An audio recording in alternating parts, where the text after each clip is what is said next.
Okay po, so paano ako gumawa ng lumpia filling? So ito, nilagyan ko kagabi ng salt and pepper and the knorr seasoning para ma-absorb talaga overnight yung lasa.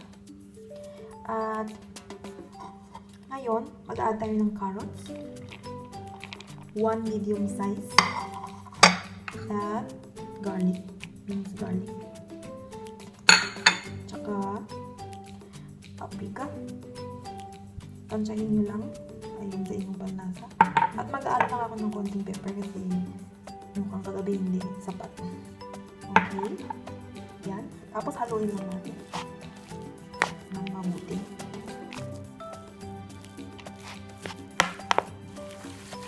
Yan. Haluin lang natin mabuti. So guys, pwede din kayong maglagay ng egg kung gusto nyo. Pero ako hindi na. Minsan naglalagay ako. At saka bago nyo ilagay sa lumpia wrapper ang filling, magprito muna kayo ng konti para matikman nyo rin kung okay na yung lasa ng filling nyo. Haluin lang natin. So ayan, nahalo na natin mabuti. Let it rest muna sa ref. At gagawa na tayo ng homemade lumpia wrapper. So, ito na po ang ingredients ng ating homemade lumpia wrapper. Flour. Maglagay na ako. Flour.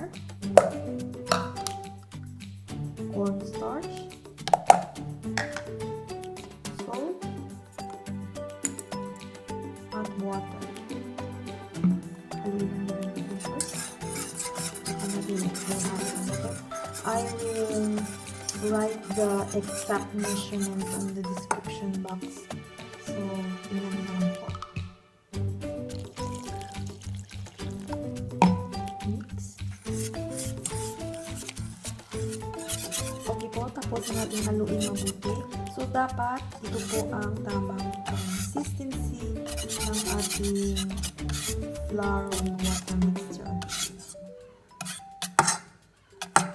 Hindi malabnaw, hindi malapot, tama lang. So, the first thing that we need to do is magpahid tayo ng oil, konti. At saka dapat non-stick yung pan natin. So, ipahidan natin. Dapat mabilis. Ayan. Mga 2 coating or 2 layers ng butter. Medium fire dapat. At saka kapag nakita nyo umangat na yung edges ng lumpia wrapper, eh pwede nyo nang kunin sa pan.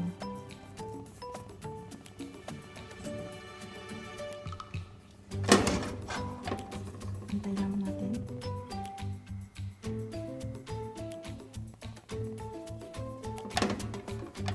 So, gumagamit ako nito para madaling iangat yung ating lumpia wrapper. Yan.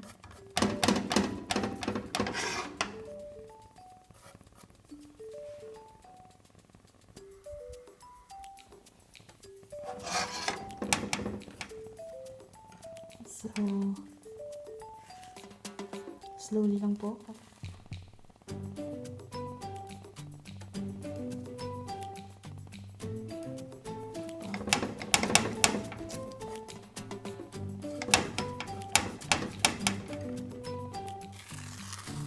So, ito po ang ating lumpia wrapper.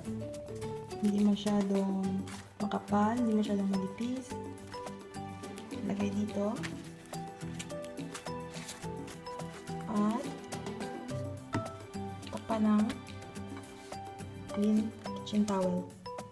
So, ito po ang ating lumpia wrapper.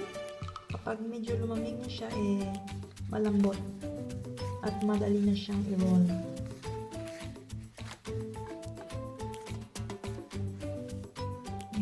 Manipis, tsaka malambot. Gaya din ng sa Pinas. Yan. ibabalot ko na yung ating filling. Yan. Madali lang siyang i-separate. Hindi siya nagdidikit-dikit. Yan. Yan. Nagawa ko mga like 20 pieces. Okay, so lalagyan natin ng filling. Ganyan. Dapat yung medyo may gulugod is nasa loob at yung medyo makinis na part ng lumpia wrapper is nasa labas. So, i-roll. Medyo mahigpit. Tupi ang kilid. Yan.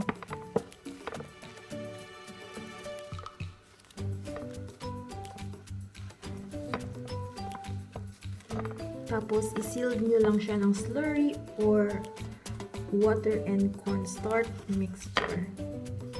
Yan. Lumpia. Gumawa ko kanina ng isa. Yan. Ready na po. Iprito. Iprito na natin. So, iprito na natin. Medium oil. I mean medium heat. Deep fry. Pero kung ayaw nyo ng oil, gumamit kayo na air fryer. Pwede yun. Ayan.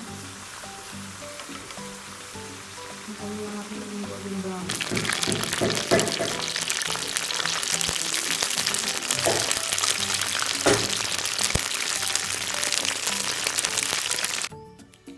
So, ito na po ang ating finished product.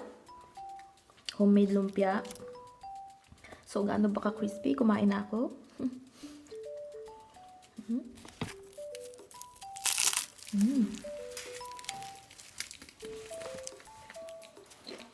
Masarap, guys. Subukan nyo.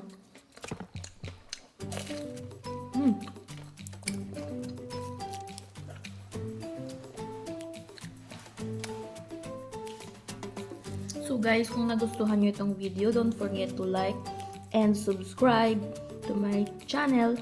And don't forget to hit the notification bell for another new recipes. Okay? Thank you. Thank you for watching.